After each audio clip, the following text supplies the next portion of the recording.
Assalamualaikum warahmatullahi wabarakatuh. Nama saya Ahmad Asfihani. Nomor induk mahasiswa tahun NIM 933804919 dari kelas Hermeneutika A. Saya di sini akan menjelaskan tentang pemikiran Muhammad Al-Jabiri. Biografinya, Muhammad Al-Jabiri dilahirkan di kota Figuig, sebelah selatan Maroko. Jadi di Maroko lahirnya pada tanggal 27 Desember 1936. Al-Jabiri tumbuh dalam lingkungan keluarga pendukung kemerdekaan Maroko dari kolonialisme Prancis dan Spanyol. Jenjang pendidikannya dimulai dari pendidikan ibtidaiyah di Madrasah Hurroh Watoniyah, sekolah agama swasta yang didirikan gerakan kemerdekaan ketika itu pada tahun 1949. Pendidikan menengahnya dia tempuh dari tahun 1951 sampai tahun 1953 di Casablanca dan memperoleh diploma Arabic High School setelah Maroko merdeka. Jadi masanya sebelum Maroko merdeka sampai Maroko merdeka. Terus Al-Jabiri dikenal sebagai penulis prolix dalam ensiklopedis sebelum meninggal dunia pada hari Senin 3 Mei 2010. Jadi baru 2010 kemarin meninggal, yaitu pada usia ke-75 tahun. Sudah memiliki banyak karya, diantaranya satu adalah Asobiyah wa Da'wah Mu'allim Nazariyah Hal Duniyah fi Tarikh Al-Islam. 2. Atwa ala Muskilit Ta'lim bil Maghrib. 3. Madkhal ila Falsafah Al-Ulum 1974. 4.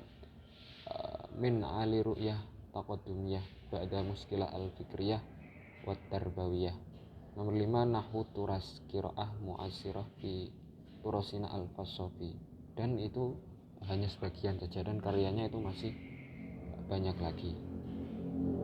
Di antara karya-karyanya tersebut ada yang khusus membahas mengenai diskursus Al-Quran adalah Madkhal ilal Quran. Jadi masuklah kepada Al-Quran artinya. Al-Jabiri kemudian menulis kitab tafsir berjudul Fahmul Quran Al-Hakim At-Tafsir Wadih Hasbo Tartibin Nuzul, yang didasarkan pada kronologi perwahyan. Nanti akan saya jelaskan. Jadi intinya kitab tafsirnya ini berbeda dengan kitab tafsir pada umumnya yang penjelasannya menurut runtutan surat dan ayat. Kalau tafsirnya Muhammad Al-Jabiri nanti mengikuti asbabun nuzul. Jadi asbabun nuzulnya yang mana yang nanti akan dijelaskan dahulu. Selanjutnya saya akan menerangkan tentang hermeneutika Al-Jabiri, Muhammad Al-Jabiri. Jadi sebagaimana telah diketahui bersama bahwa sumber dari segala sumber hukum Islam yang bersifat ilahiyah adalah Al-Quran dan Sunnah atau hadisnya Nabi. Selebihnya yaitu qiyas dan ijma itu hanyalah hasil olah pikir manusia saat berhadapan dengan problem-problem partikular yang dirasa tidak ditemukan jawaban dalam Al-Quran maupun hadis. Artinya apa? Artinya jika terjadi kekurangan kesesuaian itu untuk tidak mengatakan salah dalam memahami Al-Quran maupun hadis sebagai penumpangnya, maka implikasinya, dampaknya akan berbuntut panjang, terutama dalam konstruksi hukum Islam. Pengandaian tersebut tampaknya dirasakan oleh Muhammad Al-Jabiri. Ia mengungkapkan bahwa selama ini pembacaan terhadap Al-Quran syarat dengan nuansa ideologis, sektarian, dan eksklusif, sehingga unsur objektivitasnya sangat jauh dari harapan. Pemahaman atas keluaran lanjut Al-Jabiri merupakan perihal penting yang harus ditawarkan di setiap waktu yang dibutuhkan di setiap zaman. Al-Quran baginya diwahyukan bagi seluruh umat manusia di sepanjang zaman dan kawasan. Karena itu wajib bagi kita untuk melakukan pembaharuan pemahaman atas Al-Quran sesuai kondisi setiap zaman. Jadi intinya hermeneutika Al-Jabiri ini adalah sumber hukum utama yaitu Al-Quran dan hadis ini supaya nanti bisa mengikuti perkembangan zaman itu bagaimana. Jadi yang utama yang sumbernya Al-Jabiri itu hanya dua, yaitu Al-Quran dan hadis. Kalau masalah ijma qiyas itu kan hanya tambahan dari para ulama. Maka hukum dari Al-Jabiri ini adalah Al-Quran hadis, tapi nanti akan ditafsirkan sesuai dengan perkembangan zaman. Karena apa? Karena Al-Quran itu diwahyukan untuk seluruh manusia terhadap seluruh zaman nanti sampai zaman akhir, sampai kiamat.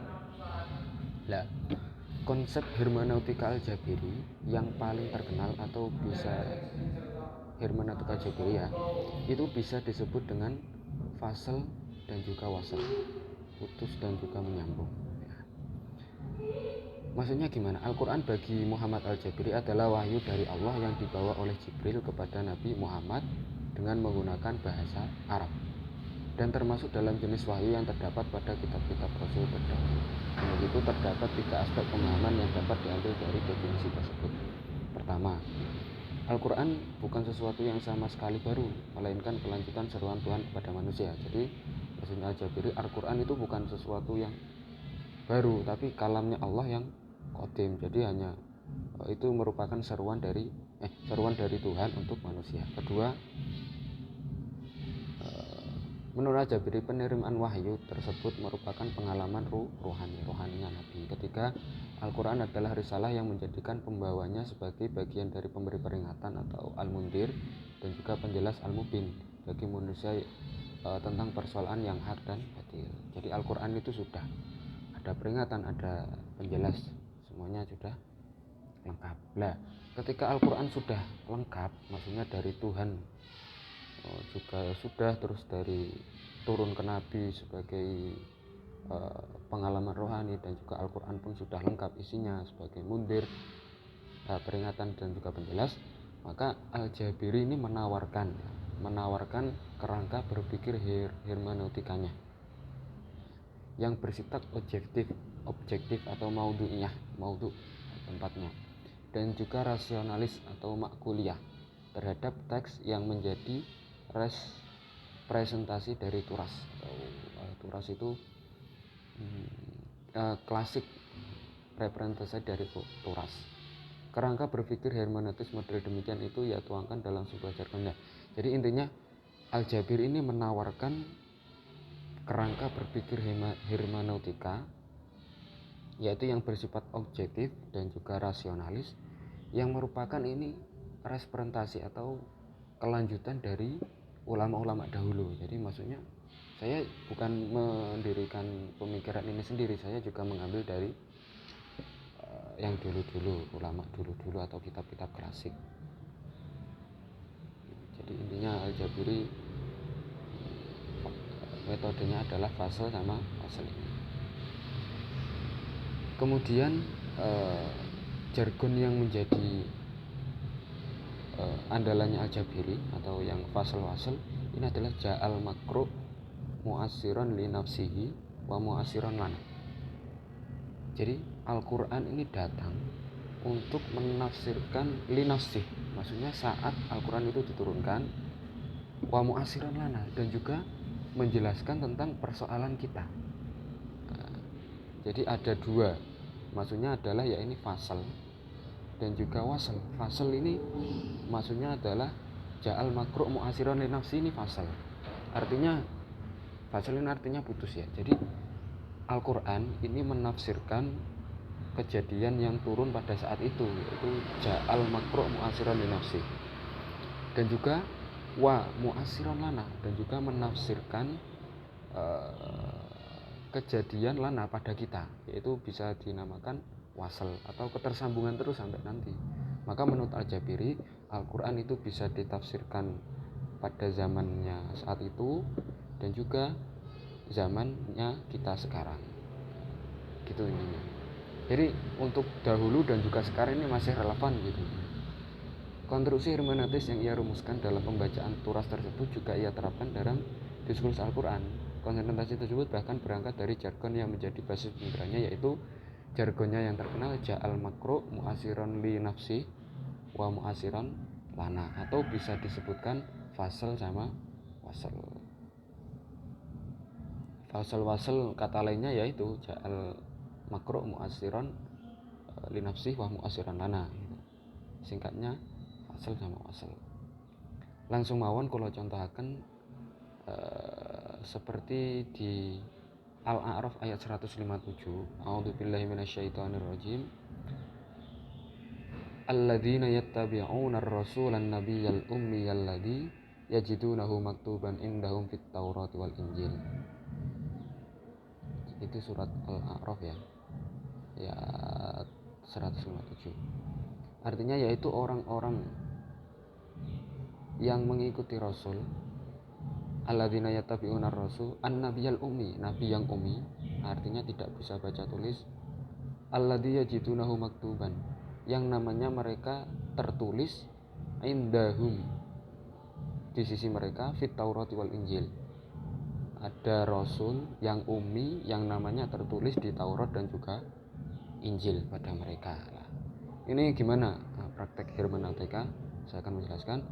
Dalam surat Al-A'raf ayat 157 yang artinya itu tadi yang saya sebutkan, dengan tegas Al-Jabiri menafsirkan bahwa Nabi Muhammad bukanlah seorang ummi yang tidak bisa baca tulis. Maksudnya ummi di sini tidak dimaknai tidak bisa baca tulis. Karena selain orang Yahudi namanya adalah Ahmad. Dari sini maka letak fasal atau pemisah makna ummi sebagai sebuah nama dengan ummi sebagai komunitas yang tidak bisa membaca dan menulis. Sedangkan sisi wasal atau penuanya di atas adalah bahwa makna ummi yang terdapat dalam Al-Quran haruslah dicapaikan makna yang sesuai untuk masa kekinian. Karena untuk masa saat ini pemahaman orang akan nabinya yang tidak bisa baca tulis sangatlah buruk. Untuk itu maka yang tepat menjadi istilah ummi dalam Al-Quran adalah sebuah nama, bukan sebuah sifat jelek yang melekat pada nabi dan tidak menggunakan makna yang telah dirumuskan ahli bahasa masa lalu. Jadi dulu itu ummi itu adalah bahasa yang bukan tercela, jadi tidak bisa baca tulis itu adalah yang bagus, ummi.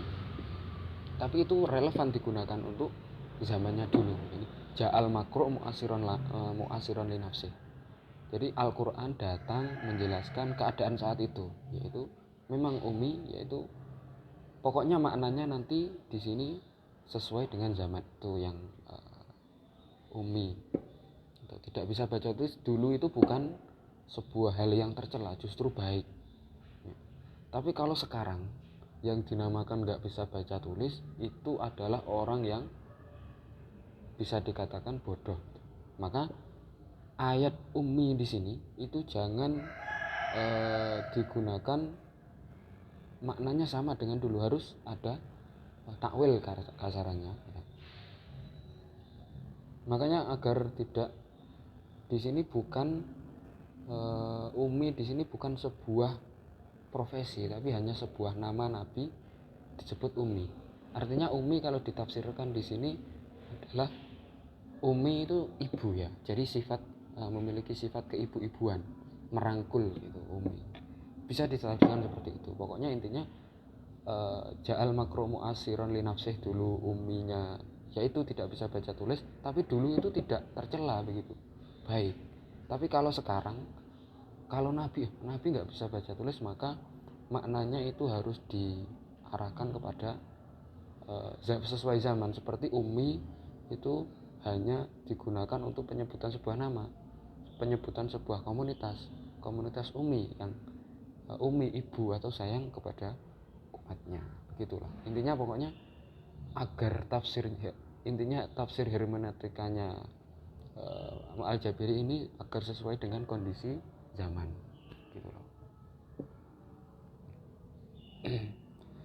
Terus dalam kitabnya ini tadi yang saya singgung di awal, itu dalam menulis metode tafsir itu menggunakan tartibun nuzul, bukan tartibul ayat atau tartibus surat atau tartibul hukmi seperti tafsir-tafsirnya. Ya, intinya tartibun nuzul ini diurutkan terhadap asbabun nuzul. Jadi dari Mekah dulu asbabun nuzulnya ini 1, 2, 3 sampai terakhir asbabun nuzulnya.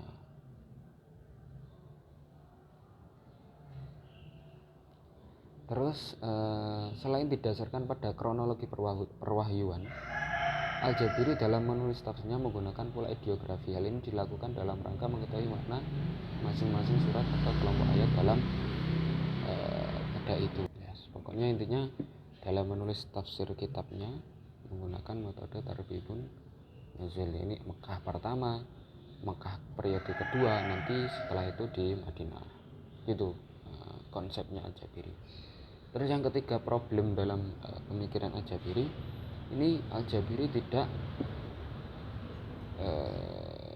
menggunakan konteks nasah mansuh. Jadi nasah mansuh dalam hermeneutika Al-Jabiri ini tidak dipakai. Artinya Al-Jabiri tidak mengakuinya, tidak menggunakannya. Al-Jabiri ini pada dasarnya hermeneutikanya itu tidak berbeda aja dengan Abu Ishaq Al-Saitibi, yaitu dengan menafsirkan ayat mutlak dengan muqayyad, ayat am dengan khos, doruri dengan had, yang secara keseluruhan menjadi sebuah kesatuan muhkam.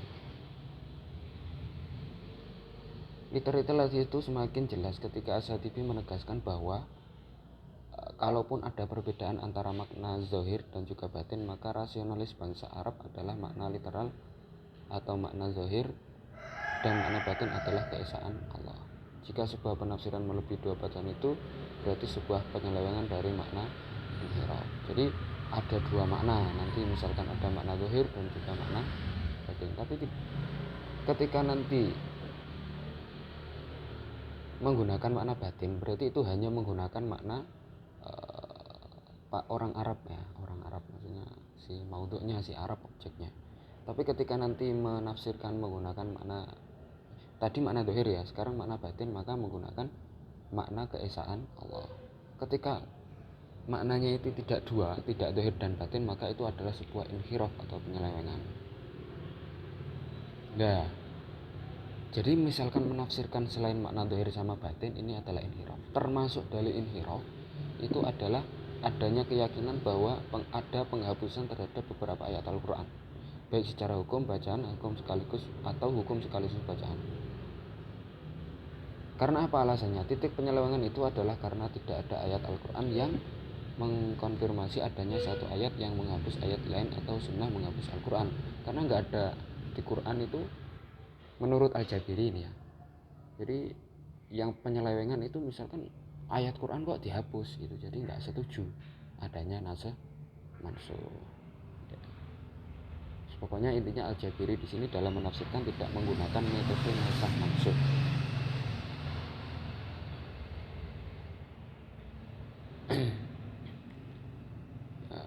Intinya ya itu. Jadi tidak mengakui misalkan ada sunnah di nasakh dengan sunnah atau Al-Quran di nasakh Al-Quran, nggak ada. Intinya Al-Jabiri ya Al-Quran itu ya menafsir Al-Quran atau sunnah menafsiri Al-Quran. Menghapus ayat yang berlaku di zaman Nabi tanpa dalil qot'i itu nanti hukumnya adalah qot'i kafir, pasti kafir menurut Jabiri. Nah, kritik saya terhadap pemikiran Al-Jabiri ini, misalkan nasakh, ini kritik saya ya, nasakh dan mansuh atau penghapusan dan juga penggantian hukum dalam Al-Quran, penggantian ya, diganti, itu adalah hal yang wajar dan juga sangat rasional. Karena apa? Karena Al-Quran itu diturunkan secara 23 tahun bertahap, sehingga sangat dimungkinkan perubahan hukum. Sehingga nanti ketika ada nasakh dan mansuh, maka akan tampak bahwa hukum Allah itu ringan gitu loh. Jadi meringankan beban manusia, jadi mengikuti perkembangan zaman juga. Al-Jabiri mengikuti perkembangan zaman, mengatakan Al-Quran bisa menafsiri pada saat itu sampai sekarang. Tapi dia enggak, kekurangannya ini menurut saya, dia enggak mengakui adanya nasakh mansuh. Padahal nasakh dan mansuh itu bukti bahwa Al-Quran itu juga mengikuti perkembangan selama 23 tahun diturunkan. Ini agar bertolak belakang pemikirannya. Di sisi lain mengakui Al-Quran menafsirkan untuk seluruh umat, tapi di sisi lain juga nggak mengakui nasakh mansuh yang itu merupakan implementasi dari Al-Quran itu mengikuti perkembangan zaman. Dulu misalkan Khomer, saya contohkan Khomer itu dulu orang Arab itu minuman kesehariannya Khomer. Terus Al-Quran datang, dinasah dikit sampai akhirnya haram. Jadi agar menunjukkan itu rahmatan lil alamin dan juga mengikuti perkembangan zaman. Menurut saya itu kontradiktif pemikiran Al-Jabiri. Satu sisi mendukung perkembangan Al-Quran untuk zaman-zaman, di satu sisi tidak mendukung perkembangan Al-Quran pada 23 tahun dengan tidak mengakui nasakh dan mansukh. Mungkin itu yang dapat saya jelaskan, kurang lebihnya mohon maaf. Wassalamualaikum warahmatullahi wabarakatuh.